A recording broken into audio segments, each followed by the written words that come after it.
Ukraine nursery bombing was false flag attack by pro-Russian forces in bid to trigger invasion, says Boris Johnson. The bombing of a Ukrainian nursery on Thursday was a false flag attack by pro-Russian forces in a bid to trigger an invasion, Prime Minister Boris Johnson has said.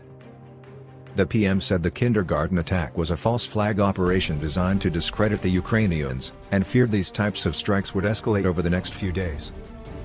Ukrainian officials claim pro-Russian forces bombed a nursery in Luhansk. Reuters.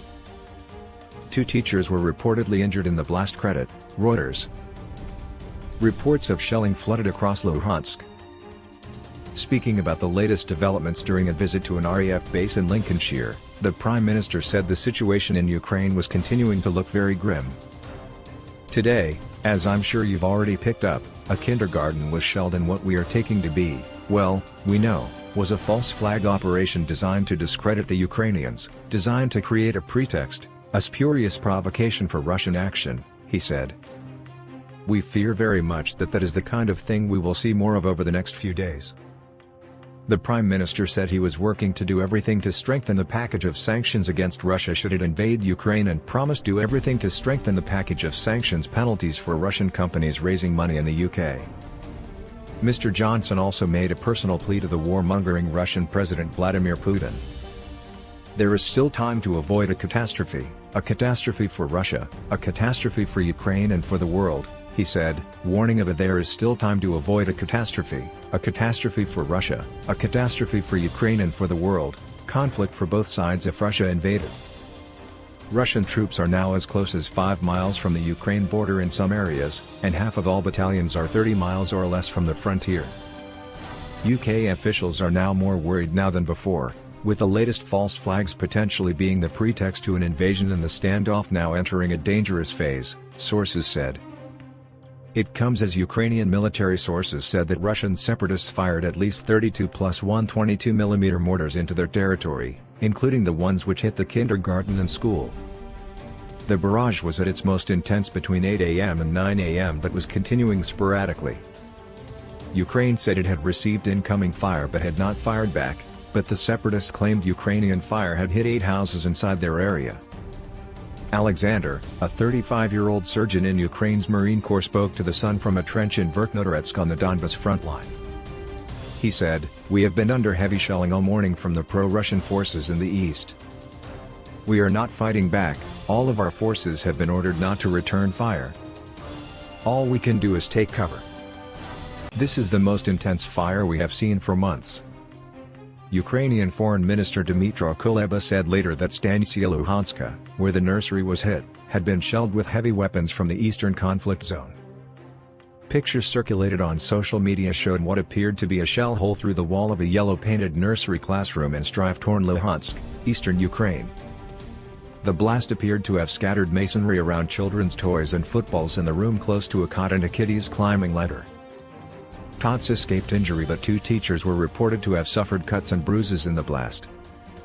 Reports of shelling flooded in during the course of the morning across Luhansk.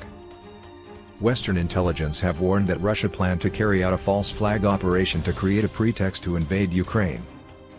The term false flag refers to a covert operation usually orchestrated by a government. The operations are designed to appear as if they were carried out by another group or country and are generally used to set a pre-context for a war. The term also refers to activities that are carried out by individuals or government organizations to undermine political opponents. In legal terminology, these scenarios are more commonly referenced as stitch-ups and set-ups. A shell hole was seen in the playground after a blast was said to have erupted as 30 students and 14 staff members were in the school. Pro-Russian forces quickly hit back with a counterclaim that the Ukrainian state managed the incident, which was denied by military chiefs in Kiev. Emotive imagery from the incident fired up fury on both sides, playing into Putin's hands, who is feared to be seeking an excuse to send in his 150,000-strong invasion force. Russia said earlier this week that its embassy was staying put in Kiev while several Western consulates moved west to Lviv as war fears rose. Putin's staff in Kiev were believed to be destroying papers to avoid them falling into Ukrainian hands if Russia invades. Monitors from the Organization for Security and Cooperation in Europe later confirmed military activity in pro-Russian Luhansk suddenly spiked on Thursday. There is still time to avoid a catastrophe for Russia, a catastrophe for Ukraine and for the world, Prime Minister Boris Johnson. The village of Stanitsia Luhanska is on the contact line between Ukrainian government and pro-Russian rebel forces, a settlement also known as Novaya Kondrashivka.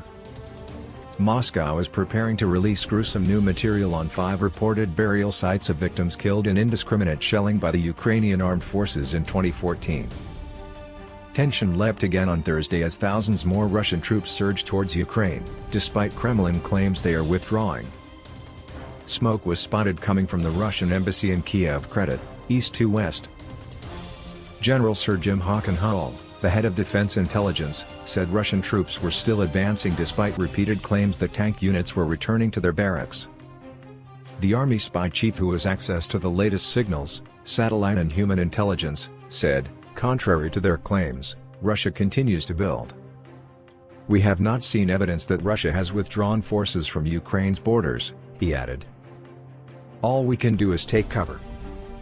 Another 30,000 Russian troops on exercise in Belarus are at peak readiness to invade, according to UK defense sources. Spooks fear Putin is plotting an atrocity as an excuse for his troops to invade. Photos show a shell hole in the wall of a nursery, Credit, Reuters.